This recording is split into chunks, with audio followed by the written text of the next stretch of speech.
Indonesia kawajin alatani Igo Indonesia Yutu sabonma Bunti yutu basa Dina hantu tusu Lami kualichisa Dina hantu fadu Sabatu midasa Dina hantu fadu Sabatu midasa Kalami kafani Ibadu wadisa Kubadda hanafu Jecha mamaisa Haruma abdaju Abba iftinesa Wana fitu Abba afamiesa ada orang cica, membuat darah, cacu sudah baca. Kagaknya cuma itu orang cica, dia tu ditisi, harus sabar dibaca, dia tu ditisi, harus sabar dibaca.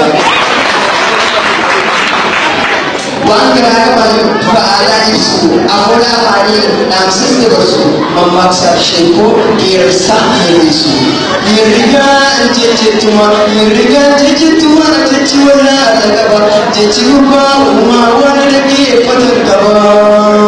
Galeti kaponi kasih tu depiani, imana bangwa ada bersambut depiani, cecuan kerasa itu. Dunia pemahaman tentu itu ada orang itu khawar begitu. Ya tergan oleh ayam khawatu hanya orang syarih begitu. Sida orang syarih fatu sajjana kapani mengikuti kita tu. Karena filmnya keredan filmnya terlalu kecil. Kalau kau yang itu atas tempatu, iman isi apa minhawat tu, iman isi apa minhawat. Hantu orangnya beragam begitu. Seorang ke arahnya budi. Ini satu lagi angker roh hayati hasil musalade shimala kawati. Hasil musalade shimala kawati.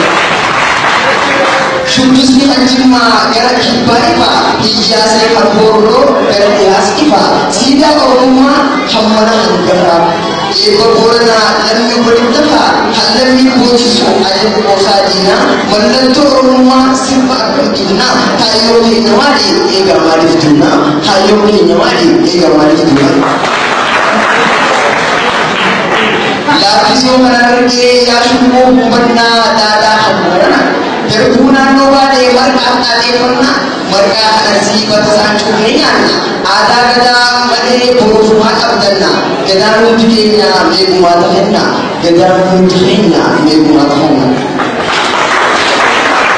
Tubo kani gere hak hanya nubasosa intum baru deru egar nubasa galayo lakatan galada di bisa halami kumata han dina kosa itu sobadu sena gargar basa sena ada ormo halu bisa sena ada ormo halu bisa ada rumah pada mainsa hampir pun bisa kanis tinansa walau jadi asal terubasa malam menjadi bersimono besar kalau bekerja ada Indonesia yang ada ormo ada bersisa pusat ada ormo berhan bersisa pusat ada ormo berhan bersisa